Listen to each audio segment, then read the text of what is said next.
ராமபுரம் கிராமத்துல விநாயகர் சதுர்த்தி பண்டிகையை கொண்டாட ஏற்பாடுகள் நடந்துகிட்டு இருந்துச்சு. பசங்க எல்லாரும் சேர்ந்து சந்தா வசூல் பண்ணிக்கிட்டு இருந்தாங்க. எல்லாரும் அவங்களால முடிஞ்சதை கொடுத்துக்கிட்டு இருந்தாங்க. ஆனா அந்த ஊர்ல இருக்கிற ரங்கையா கிட்ட பணம் கேக்குறதுனா அது சாதாரண விஷயம் இல்ல. அதுக்கு காரணம் ரங்கையா கிட்ட பணம் இல்லைன்னு இல்ல, அவனுக்கு கொடுக்க மனசு இல்ல. அதனாலதான் அவனுக்கு பேரே பிசினாரி ரங்கையா தான். ராமுவும் அவனுடைய நண்பர்களும் சேர்ந்து ரங்கையாவோட வீட்டுக்கு வந்தாங்க. ஐயா வணக்கங்க. யார் இது? என்ன வேணும்? கடன் தர மாட்டேன், தர்மமும் பண்ண மாட்டேன், வேற வீட்டை பார்த்து போங்க. அட கடன் வாங்க வரலங்க, நாளைக்கு விநாயகர் சதுர்த்தி இல்லையா, அதான் பிள்ளையார் உட்கார வைக்கலான்னு இருக்கோம். எல்லாரும் கொடுத்தாங்க, நீங்களும் 5 ரூபாய் கொடுத்தீங்கன்னா. 5 ரூபாயா? 5 ரூபாய்க்கு நான் ஒரு மாசத்துக்கு தேவையான மளிகை சாமானே வாங்குவேன். சில தானே வாங்க போறீங்க? மண்ணு இலவசமாக தானே கிடைக்கிது, மாலை போட பூவும் இலவசமாக தான் கிடைக்கும். அப்புறம் எதுக்கு பணம்? போங்க போங்க.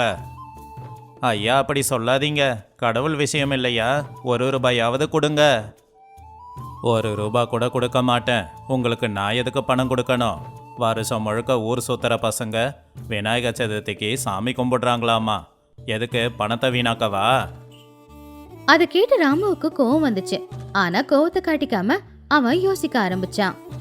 ரங்கையாவோட இந்த கஞ்சத்தனம் தான் அவனுடைய பலவீனம் அப்படிங்கிறது ராமுவுக்கு தெரியும். அவனுக்கு பணத்தாசையை காட்டினா அவன் என்ன வேணும்னாலும் செய்வான்னு நினைச்சான். சரிங்க ஐயா, நீங்க பணம் கொடுக்க வேண்டாம், நாங்க உங்களுக்கு ஒரு வாய்ப்பு கொடுக்கறோம். நீங்க 1 ரூபாய் கூட செலவு பண்ணாம எல்லாருக்கும் சாப்பாடு போட்டீங்க அப்படின்னா அதுக்கு பரிசா உங்களுக்கு 100 ரூபாய் கொடுக்கறோம். என்ன சொல்றீங்க? அதை கேட்டதோ ரங்கையா ரொம்பவும் ஆச்சரியப்பட்டான். 100 ரூபாவா அப்படின்னு நினைச்சான். 100 ரூபாய் அப்படிங்கிறது அந்த காலத்துல சாதாரணமான பணம் இல்ல. என்ன ராம சொல்ற? 100 ரூபாய் கொடுப்பியா? உண்மையாதான் சொல்றியா? நான் ஏன் உங்ககிட்ட போய் சொல்ல போறேன்? இதுக்கு என்னோட நண்பர்கள் தான் சாட்சி. நீங்க 1 ரூபாய் கூட செலவு பண்ணாம ஊர்ல இருக்கிற எல்லாருக்கும் சாப்பாடு போட்டீங்கன்னா உங்களுக்கு நாங்க 100 ரூபாய் கொடுப்போம். ஒருவேளை நீங்க ரூபாய் செலவு பண்ணாலோ இல்ல பந்தயத்துல தோத்து போயிட்டாலோ நீங்க எங்களுக்கு 100 ரூபாய் கொடுக்கணும், சரியா? அதை கேட்டு ரங்கையா யோசிக்க ஆரம்பிச்சான். 1 ரூபாய் கூட செலவு பண்ணாம சாப்பாடு போடணுமா? எப்படி? யாருக்கிட்டையாவது கடனா கேட்டாலும் அது செலவு பண்ண கணக்குல தான் வரும். அதுக்கு பதிலா வேற ஏதாவது பண்ணணும். பேசாம இந்த ஊர்க்காரங்களை நான் ஏமாத்திடுறேன் அப்படின்னு நினைச்சு, ராமு இந்த பந்தயத்துக்கு நான் ஒத்துக்கிறேன். வர்ற ஞாயிறு அன்னைக்கு எங்க வீட்டில் எல்லாருக்கும் சாப்பாடு. 1 ரூபாய் கூட செலவு பண்ண மாட்டேன், ஞாபகம் வச்சுக்கோ. பந்தய பணம் எனக்கு தான். சரிங்க ஐயா, அப்ப ஞாயிற்றுக்கிழமை பார்க்கலாம், ஞாபகம் வச்சுக்கோங்க. தப்பான வழியில போகக்கூடாது. அதெல்லாம் உனக்கு தேவையில்லை, சாப்பாடு போட்டனா இல்லையாங்கிறது தான் முக்கியம். பசங்க எல்லாரும் அங்கிருந்து போயிட்டாங்க. ரங்கையா வீட்டுக்கு வந்தான். ஏங்க, எதுக்கு இந்த பந்தயத்துக்கு ஒத்துக்கிட்டீங்க? ஊர்ல 100 பேர் இருப்பாங்க, அவங்க எல்லாருக்கும் 1 ரூபாய் செலவு பண்ணாம எப்படி சாப்பாடு போட முடியும்? 100 ரூபாவை நீங்க இழக்க போறீங்க பாருங்க. அடிய பைத்தியக்காரி, இன்னுமா என்னை பத்தி தெரியல? என் கையில இருந்து தான் பணத்தை செலவு பண்ணக்கூடாது, மற்றவங்க கையில இருந்து செலவு பண்ண வைக்கலாமே. பார்த்துக்கிட்டே இரு. அடுத்த நாள் காலையில ரங்கையா ஊஜனங்க எல்லார்கிட்டயும் அடுத்து வர ஞாயிற்றுக்கிழமை அவங்க வீட்டுல ஒரு அதிசயம் நடக்க போகுது. இமயமலையிலிருந்து ஒரு பெரிய சாமியார் வந்திருக்காரு. அவருக்கு ஒரு மந்திர சக்தி இருக்கு. அவர்கிட்ட ஒரு அச்சய பாத்திரமும் இருக்கு. யாரு அவங்க வீட்டுல இருக்கிற அரிசி பருப்பு எல்லாத்தையும் கொண்டு வந்து தராங்களோ அதை அந்த அச்சய பாத்திரத்துல போட்டு அந்த சாமியார் கொடுப்பாரு. அதை சமைச்சு சாப்பிட்டவங்களுக்கு எந்த ஒரு வியாதியும் வராது அப்படின்னு ஊஜனங்க எல்லார்கிட்டயும் சொன்னான். இந்த விஷயம் ஊர் முழுக்க பரவுச்சு. ரங்கையா சொன்னது மேல யாருக்கும் நம்பிக்கை இல்லைனாலும் எப்படியும் வியாதி வராதுன்னு சொல்றானே அப்படின்னு சொல்லி அத எல்லாரும் நம்பினாங்க. அப்ப ரங்கையா அவனுடைய மனசுக்குள்ள, டே ரங்கையா, நீ ரொம்ப புத்திசாலிடா. 1 ரூபாய் நீ செலவு பண்ண போறதில்ல, ஊர் ஜனங்களே அவங்களுக்கு தேவையான அரிசி பருப்பு எல்லாத்தையும் கொண்டு வந்து தருவாங்க. பந்தயத்துல நீ தாண்டா ஜெயிக்க போற. ஆனா ரங்கையாவோட யோசனை ராமுவுக்கு புரிஞ்சு போச்சு. அதனால ராமு ஊர்க்காரங்க எல்லார்கிட்டயும் ஒரு விஷயத்த சொன்னான். ரங்கையா சொல்றதை யாரும் கேட்காதீங்க. அவரு சாமியாரு மந்திரம்னு சொல்றது எல்லாமே போய் பந்தயத்துல ஜெயிக்கிறதுக்காக தான் அவரு இந்த மாதிரி உங்ககிட்ட போய் சொல்லிக்கிட்டு இருக்காரு. யாரும் எந்த ஒரு பொருளை கொண்டு போகாதீங்க, அவரு என்ன பண்றாரு பார்க்கலாம் அப்படின்னு சொன்னான். ஞாயிற்றுக்கிழமை ரங்கையா அவனுடைய வீட்டு வாசல்ல நின்னு ஜனங்க வராங்களா அப்படின்னு பாத்துக்கிட்டு இருந்தான். மதியம் 12 மணி ஆயிடுச்சு. ஒவ்வொருத்தங்களா ரங்கையாவோட வீட்டுக்கு வர ஆரம்பிச்சாங்க. ஆனா இதுல ஆச்சரியம் என்னன்னா, வரவங்க எல்லாரும் கையில எந்த ஒரு பொருளும் கொண்டு வரல. கைய வீசிக்கிட்டு தான் வந்துகிட்டு இருந்தாங்க. என்னடா மாணிக்கம், பெருங்கைய வீசிட்டு வந்திருக்க? சாமியாருக்கு கொடுக்க அரிசி கொண்டு வரலையா? அட என்னங்க ஐயா, நேற்று நீங்கள் சொன்ன சாமியார் என் கனவுல வந்து, ஊர் ஜனங்களே நீங்கள் யாரும் எதுவும் கொண்டு வர வேண்டாம், சமையலுக்கு தேவையானதை ரங்கையா ஏற்பாடு பண்ணிப்பான், அவனுக்கு ஒரு சின்ன சோதனை வைக்கிறேன், அதனால நீங்கள் எதையும் கொண்டு வர வேண்டான்னு சொன்னார். அதான் நாங்கள் கொண்டு வரல. அது கேட்டு ரங்கையா ரொம்பவும் ஆச்சரியப்பட்டான். என்னது, சாமியார் கனவுல வந்தாரா? அப்படி ஒருத்தர் இருந்தா தானே கனவுல வர முடியும். யாரோ எனக்கு எதிராக நாடகம் போடுறாங்க அப்படின்னு நினைச்சான். அதுக்குள்ள ராமு அங்க வந்தான். என்னங்க ஐயா, ஊர் ஜனங்க எல்லாருமே வந்துட்டாங்களே, சாப்பாடு எங்க? தோத்துட்டா எனக்கு 100 ரூபாய் தர வேண்டியது இருக்கும். சாப்பாடு போடுறேன்னு ஊர் ஜனங்களை ஏமாத்தினதுக்கு பஞ்சாயத்துக்கு தண்டமும் கட்டணும். ரங்கையாவுக்கு என்ன பண்றதுனே புரியல. சாப்பாடு போட முடியாதுன்னு சொன்னா மானமும் போயிடும், பணமும் போயிடும். இப்ப எல்லாருக்கும் சாப்பாடு போட்டுதான் ஆகணும். ஆனா பணத்தை செலவு பண்ணக்கூடாது. அது சாமியார் தியானத்துல தான் இருக்காரு. கொஞ்ச நேரம் பொறுமையா இருங்க, நான் சாப்பாட்டுக்கு ஏற்பாடு பண்றேன். ரங்கையா வேக வேகமா வீட்டுக்கு பின்னாடி போய் சீதா கிட்ட இப்படி சொன்னான். சீதா, என் திட்டம் வேலை செய்யல. எல்லாரும் வெறும் கைய வீசிட்டு வந்திருக்காங்க. சாப்பாடு போடலனா என்ன கொன்னுடுவாங்க. என்ன பண்றது? எனக்கு தெரியாதுங்க, வீட்டுல சமைக்க எதுவும் இல்ல. நீங்க தான் ஏதாவது பண்ணணும். கடன் வாங்கினா அது செலவு இல்லைல்ல. கடைக்கு போய் கடனுக்கு பொருளுங்களை வாங்கிட்டு வரேன். பந்தயத்தை ஜெயிச்சதுக்கப்புறம் பணம் வரும்ல, அதை வச்சு கடனை அடைக்கலாம். அப்படி இல்லைன்னா பொருள் நல்லா இல்லைன்னு பாதி பணத்தை மட்டும் கொடுக்குறேன். அப்போ அது எனக்கு லாபம் தானே அப்படின்னு பொண்டாட்டி கிட்ட சொல்லி ரங்கையா பின்வாசல் வழியா சத்தமே போடாம மளிகை கடை வச்சிருக்கிற சுப்பையா கிட்ட போய், சுப்பையா, சுப்பையா, ஒரு மூட்டை அரிசி, 5 லிட்டர் எண்ணெய், தேங்காய் பருப்புன்னு எல்லாத்தையும் கொடு. கொடுக்குறேன். ஆனால் பணத்தை நீங்கள் இப்போவே கொடுக்கணுங்க. ஏற்கனவே நிறைய பாக்கி இருக்கு. ஐயோ சுப்பையா, இப்போ பணம் கேட்காத. ஊரில் இருக்கிற எல்லாருக்கும் அன்னதானம் போட போகிறேன். இது கடவுள் விஷயம்ப்பா. காலையில் வந்து உன் பணத்தை வட்டியோட திரும்ப கொடுக்கறேன். சுப்பையா கிட்ட ராமு ஏற்கனவே சொல்லி வச்சிருந்தான். ரங்கையா கடன் கேட்டு வந்தா கடனா கொடு, ஆனா நிபந்தனையை போட்டு கொடுன்னு. சரிங்க ஐயா, நீங்கள் கேட்குறத நான் கொடுக்குறேன். இன்னைக்கு ஞாயிற்றுக்கிழமை இல்லை, நீங்கள் ஏதோ பந்தயம் கட்டியிருக்கீங்களாமே, அதுக்காக தான் கேட்குறீங்கன்னு தெரியுது. பந்தயத்தில் கொடுக்குறேன்னு சொன்ன அந்த 100 ரூபாயை எனக்கு கொடுங்க. அப்படி நீங்கள் தருவீங்கன்னா நீங்கள் கேட்குற எல்லா பொருளும் தரேன்.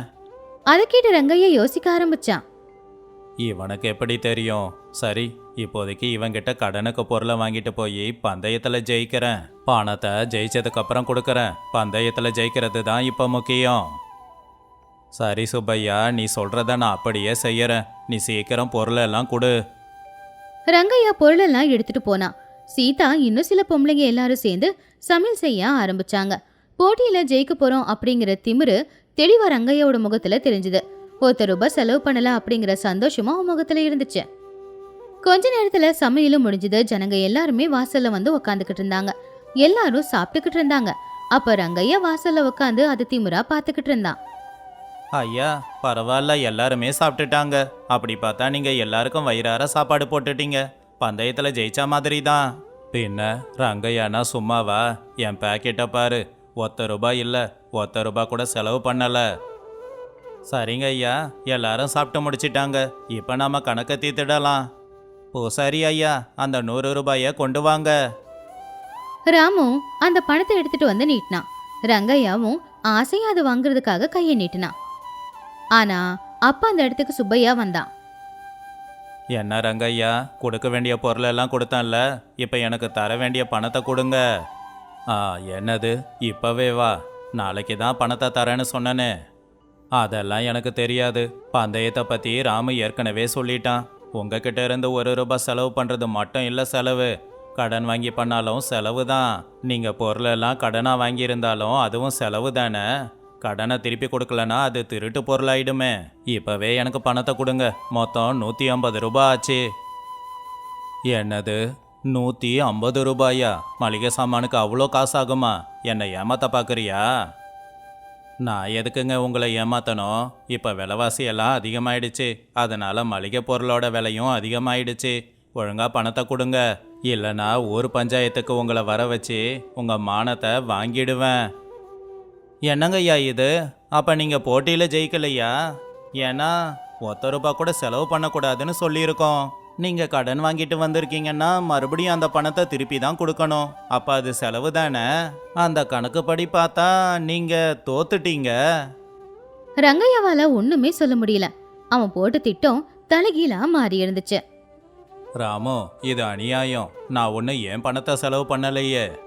உங்ககிட்ட இருக்கிற பணத்தை செலவு பண்ணலன்னா உங்கள் பேரில் தானே கடன் இருக்கு. அப்படின்னா அதுவும் செலவு தானே? சரி, பந்தயத்தில் தோத்துட்டீங்க. அப்படின்னா நீங்கள் எனக்கு கொடுக்க வேண்டிய 100 ரூபாயை கொடுக்கணும். அப்படியே சுப்பையாவுக்கு கொடுக்க வேண்டிய 150 ரூபாயும் கொடுக்கணும். ஐயோ, மொத்தம் 250 ரூபாயா? அதுக்கு பதிலாக என்ன கொன்னுடுங்கடா டேய். இங்கே பாருங்க ரங்கையா, ஊரில் எல்லாருக்கும் சாப்பாடு போட்டிருக்கீங்க, சந்தோஷந்தான். ஆனால் பந்தயம்தான். சொன்னபடி நடந்துக்கோங்க. ரங்கையா வேற எதுவும் செய்ய முடியாம கவலையோட அவன் வீட்டுக்குள்ள போய் இரும்பு பெட்டியில இருந்து 250 ரூபாவை கொண்டு வந்து கொடுத்தான். இந்தா ராமு உன்னோட 100 ரூபா. இந்தா சுப்பையா உன்னோட 150 ரூபா. என்ன நடுத்தருவுக்கு கொண்டு வந்துட்டீங்கல்ல. ஐயா, கவலைப்படாதீங்க. இன்னைக்கு நீங்கள் இழந்தது வெறும் 250 ரூபா மட்டும்தான். ஆனால் என்ன சம்பாதிச்சிருக்கீங்க தெரியுமா? வயிறார சாப்பாடு போட்ட ரங்கையான்னு ஊர்க்காரங்க உங்களை பெருமையாக பேசுகிறாங்க. ஊஜனங்க எல்லாரும் உண்மையிலேயே ரங்கையா பிசினாரி கிடையாது, அவன் கர்ணனோட மறு உருவம் அப்படின்னு பேசிக்கிட்டாங்க. இது எல்லாத்தையும் கேட்டுக்கிட்டு இருக்கும்போது ரங்கையாவுக்கு மனசுக்கு ஏதோ ஒரு மாதிரி இருந்துச்சு. இது வரைக்கும் அவன் சேர்த்து வச்ச சொத்து பணம் இது எல்லாருமே கொடுக்காத ஒரு சந்தோஷம் மக்களோட வாயிலிருந்து வந்த வார்த்தை கொடுத்துச்சு. ராமு, நீ சொன்னது உண்மைதான். பணம் போனா போகுது. இப்போ மனசுக்கு நிறைவா இருக்கு. பண்டிகைக்கு ₹1 கூட தரமாட்டேன்னு சொன்னேன். ஆனா ஊருக்கே சாப்பாடு போட்டு இருக்கேன். கடவுள் என்ன இப்படி செய்ய வச்சிருக்காரு போல. அப்பதான் சீதா வந்து புருஷ பக்கத்துல நின்னு, என்னங்க, செலவான பணத்தை பத்தி யோசிச்சு கவலைப்படாதீங்க.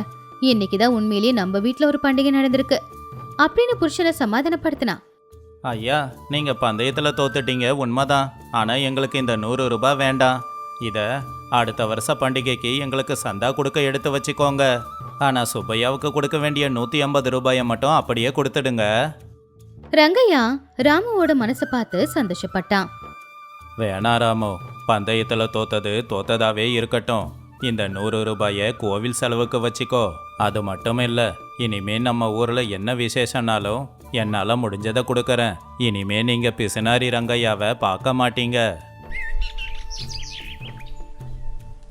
அன்னையிலிருந்து ரங்கையா முழுசாவே மாறிட்டான். இருக்கிற பணம் எல்லாத்தையுமே செலவு பண்ணலனாலும் யாருக்காவது உண்மையிலேயே ரொம்ப முக்கியமான தேவை இருந்தா அவங்களுக்கு பணத்தை கொடுத்துட்டு இருந்தான். அதனால ஊருக்காரங்க எல்லாருக்குமே ரங்கையாவை இப்போ ரொம்பவும் பிடிச்சு போச்சு. இந்த கதையில இருக்கிற நீதி, நமக்குன்னு மட்டும் யோசிச்சா நாளைக்கு அது நமக்கே இல்லாம கூட போகலாம். ஆனா மத்தவங்களுக்கு கொடுக்கணும் அப்படின்னு யோசிச்சா அந்த கடவுள் நீ கொடுத்ததுக்கு பல மடங்கு உனக்கு அதிகமா கொடுப்பான். ரங்கையா கஞ்ச பிசினாரித்தனமா இருந்தப்போ அவனுக்கு நஷ்டம்தான் வந்துச்சு. ஆனா அவன் ஊர்ல இருக்கிற எல்லாருக்குமே தானம் பண்ணப்போ அவனுக்கு மன நிறைவும் வந்துச்சு. அந்த கடவுளோட அருளும் அவன்கிட்ட இருக்கு.